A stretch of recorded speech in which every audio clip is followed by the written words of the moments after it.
Hello student, good morning. How are you children? बच्चों, आज जो आप करेंगे वह करेंगे वर्कशीट। वर्कशीट क्या है बच्चों? जो हम चैप्टर अभी तक के हमने पढ़े कि आपको जो ये क्वेश्चन दिए जा रहे हैं, टिक द आंसर दे रखे हैं, राइट रॉन्ग दे रखे हैं, ये सब आपको अपनी कॉपी में इनके सिर्फ आंसर लिखने हैं। ये कैसे करने हैं मैं आपको समझाती हूँ। सबसे पहले आप अपनी नोटबुक में चैप्टर फर्स्ट डालेंगे, उसका नाम लिखेंगे हम। अब आप देखिए, ये है हम कविता के अनुसार सही यानी राइट और गलत यानी क्रॉस का चिन्ह लगाएंगे। आप ये क्वेश्चन पढ़िए। बच्चे नई ज्योति बिखेरना चाहते हैं। बच्चे नई ज्योति बिखेरना चाहते हैं। तो क्या बच्चे नई ज्योति बिखेरना चाहते हैं? ये आंसर आपका सही है या गलत है, ये आपको राइट या रॉन्ग में लगाना है। बच्चों, ये आपका टेस्ट पेपर नहीं है, इसमें कोई मार्क्स नहीं मिलेंगे, पर ये आपके पूरा दौरान हो रहा है। ये बीच में से क्वेश्चन बनाए गए हैं। ये वर्कशीट है आपकी, जो आपने अभी तक पढ़ा। जितने भी हमारे चैप्टर कंप्लीट हुए हैं उनमें से हम एक एक चैप्टर की वर्कशीट आपको करवाएंगे। आज मैं आपको इसके क्वेश्चन दूंगी, समझाऊंगी, आपको इसके आंसर अपनी नोटबुक में लिखना है। दूसरे दिन की जो वीडियो आएगी उसमें आपको इसके आंसर भी करके सॉल्व करके मैं बताऊंगी, ताकि आप देखेंगे कि आपने कितने आंसर अपने सही लिखे हैं और कितने आंसर रॉन्ग लिखे हैं। तो जब हमने चैप्टर हम पढ़ा था, उस हम चैप्टर में एक कविता दे रखी है। उस कविता में छोटे छोटे बच्चे प्रकृति से प्रेरणा लेकर स्वयं को उसी के अनुसार ढालने का संकल्प करते हैं। और वो बच्चे क्या करते हैं? ये चाहते हैं कि हम बड़े होकर इस प्रकृति का जो ये देश है, इसका भविष्य का निर्माण करें, और उसके निर्माण के प्रति वो बहुत उत्साहित हैं और इस धरती से सोना उपजाना चाहते हैं। धरती से सोना उपजाने से मतलब है इस धरती को इतनी उपजाऊ बनाना चाहते हैं कि जो इससे खेती होती है वह उसको वो सोने के रूप में बताते हैं। तो उसको कहा है उन्होंने कि वे धरती से सोना उपजाना चाहते हैं। तो बच्चों, इस कविता में जो भी है दिया गया है, इसकी हिंदी थी कि जो बच्चे हैं वह प्रभात की नई किरण बनकर ज्योति बिखेरना चाहते हैं। इस प्रकृति के एक एक कण को, एक एक तृण को मोती के समान चमकाना चाहते हैं, और इसके एक एक तरु यानी डाली और तरु को सुमन बनकर यानी फूल बनकर इसका उपवन सजाना चाहते हैं। किसका सजाना चाहते हैं? जो हमारा देश है जिसको सजाना चाहते हैं। और वह फूल बनकर सब जगह इसकी खुशबू फैलाना भी चाहते हैं। तभी तो इसमें कविता की जो एक पंक्ति थी वो थी कि नूतन मधु मकरंद सुरभि के कण सर्वत्र लुटाएंगे। हम भ्रमरों के नव गुंजन पर नूतन स्वर गाएंगे। और भ्रमर यानी भंवरे बनकर वह सब जगह नया गीत गाना चाहते हैं या गुंजन करना चाहते हैं। और एक एक कली का फूल का आनंद बनकर हृदय खिलाएंगे, मतलब वह हृदय से प्रसन्न होना चाहते हैं इस प्रकृति को सुंदर बनाकर। इस तरीके से बच्चों, हमने ये जब हम कविता पढ़ी थी, इसमें पूरी प्रकृति की सुंदरता बताई थी उन्होंने। अब इसी के बीच में से हमने ये वर्कशीट ली है। तो वर्कशीट का फर्स्ट क्वेश्चन आपको समझाते हुए मैं बताती हूँ। आपको खुद को स्वयं को सॉल्व करना है। इसके आंसर आपको लगाना है। आप पूरा नहीं लिखना चाहते हैं तो आप प्रश्न फर्स्ट डालेंगे और टिक लगाएंगे। अगर आपका आंसर राइट है तो राइट, और अगर आपका आंसर रॉन्ग है तो रॉन्ग। बच्चे नई ज्योति बिखेरना चाहते हैं, राइट या रॉन्ग? बच्चे नई ज्योति बिखेरना चाहते हैं। अगर आपका आंसर राइट है तो आप राइट लगाएंगे, और ये बात अगर रॉन्ग है तो रॉन्ग लगाएंगे। बच्चे नए स्वर में नए गुंजन नहीं करना चाहते। बच्चे नए स्वर में नए गुंजन नहीं करना चाहते, राइट या रॉन्ग? क्या बच्चे नए स्वर में गुंजन नहीं करना चाहते? अगर ये बात सही है कविता के अकॉर्डिंग तो आप रॉन्ग लगाएंगे या राइट लगाएंगे।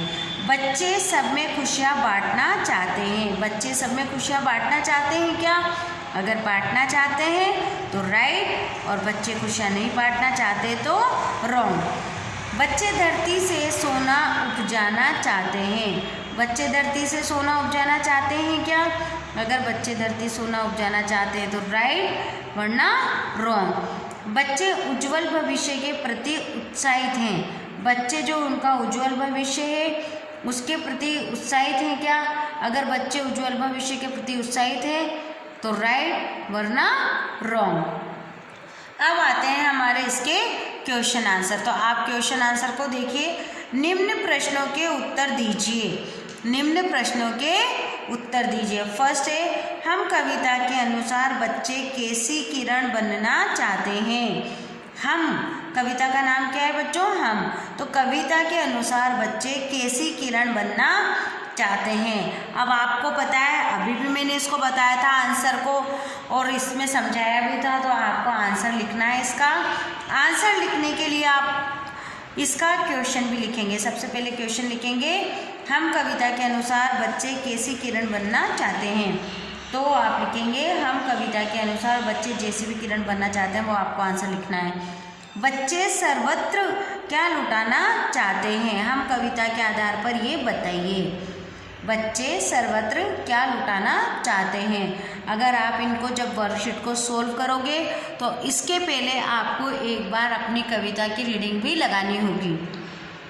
तो जितना भी हमने पढ़ाया है वो सब आपको याद आ जाएगा और आराम से इसको सोल्व कर सकते हैं। बच्चे किसका हृदय खिलाएंगे?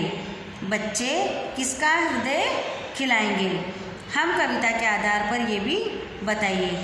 बच्चे कण कण को किस प्रकार चमकाना चाहते हैं। बच्चे कण कण को किस प्रकार चमकाना चाहते हैं, हम कविता के अनुसार आपको बताना है कि बच्चे कण कण को किस प्रकार चमकाना चाहते हैं।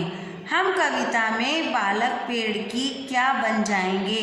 बालक क्या बन जाएंगे बच्चों कविता में? तो आप देखना। अब ये है, अर्थ लिखकर वाक्य बनाइए।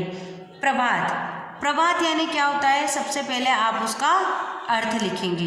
प्रभात यानी क्या होता है, उसका अर्थ लिखेंगे और उस अर्थ के अकॉर्डिंग इसका वाक्य बनाएंगे। सुरभि, सुरभि यानी क्या होता है? ये हमारे जो शब्दार्थ हैं, इसमें भी आपको बताया था मैंने, शब्दार्थ करवाए थे, हमने सीखे भी थे, लर्न भी करे थे और समझाए भी थे। तो सुरभि का अर्थ लिखेंगे और उसका वाक्य बनाएंगे। आनंद, आनंद का वाक्य लिखेंगे और अर्थ बताएंगे। सर्वत्र, सर्वत्र यानी क्या होता है? उसका अर्थ लिखकर और उसका वाक्य बनाएंगे। ज्योति, ज्योति का अर्थ लिखेंगे और आप उसका वाक्य भी बनाएंगे। तो ये हो गए बच्चा आपके वाक्य और इसके अर्थ। अब आप आगे की एक्सरसाइज देखिए, आगे की वर्कशीट देखिए। पाठ में पुनरुक्ति वाले शब्द छांटिए।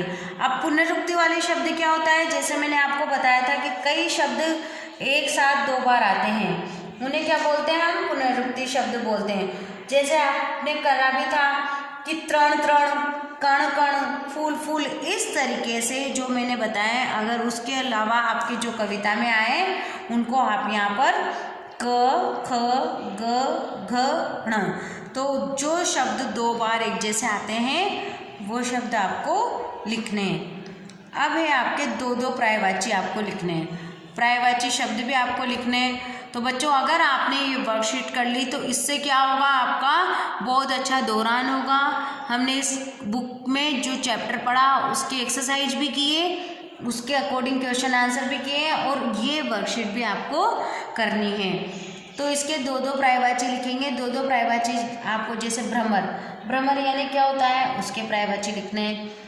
और नदी, नदी के पर्यायवाची लिखने हैं। दो कोई से भी नदी के पर्यायवाची लिखेंगे। सोना, सोना क्या होता है? सोना का भी पर्यायवाची आपको लिखना है।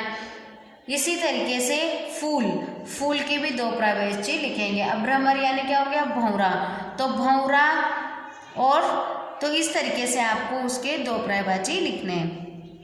थर्ड वाला क्वेश्चन है हमारा, निम्न शब्दों के बहुवचन रूप लिखिए। निम्न शब्दों के बहुवचन रूप लिखना है। यानी मोती, तो मोती का बहुवचन शब्द क्या होगा? लहर, लहर का बहुवचन शब्द क्या होगा? भ्रमर, भ्रमर का बहुवचन शब्द क्या होगा? किरण, किरण का बहुवचन शब्द क्या होगा? फूल, फूल का बहुवचन क्या होगा? सरिता, और सरिता का बहुवचन क्या होगा? तो बच्चों ये हो गए आपके वर्कशीट। अब आप जैसे क्वेश्चन लिखेंगे तो पहले क्वेश्चन लिखेंगे, उसका आंसर लिखेंगे। और ये जब आप करेंगे वर्कशीट में तो आपको ये ऐसा नहीं है कि बस आप आंसर लिख दें, मैम ने बोला आंसर लिख दें, आपको इसके ये भी लिखने पड़ेंगे। जैसे भ्रमर लिख रहे हैं तो भ्रमर के दोनों पर्यायवाची लिखेंगे। नदी भी आपको लिखना पड़ेगा, तभी तो पता चलेगा कि नदी का पर्यायवाची है। इसी तरीके से आपको बहुवचन करेंगे तब भी आपको बहुवचन में भी आपको इधर वाले शब्द लिखने पड़ेंगे, जो आपके एक वचन है उसके बाद आपको बहुवचन करने पड़ेंगे। तो बच्चों आप जब ये वर्कशीट करेंगे तो आपको बहुत अच्छा लगेगा और आपका दौरान भी होता रहेगा। आज आपको ये वर्कशीट मैं इस वीडियो में दे रही हूँ, आज की डेट डाल के आप चैप्टर 1 डालेंगे, चैप्टर का नाम लिखेंगे और ऊपर वर्कशीट लिखेंगे या दौरान लिखेंगे और ये वर्क करेंगे। तो बच्चों आपको समझ में आ गया कि हमें कैसे करना है, तो आप शुरू कर देना अपना वर्क। Thank you.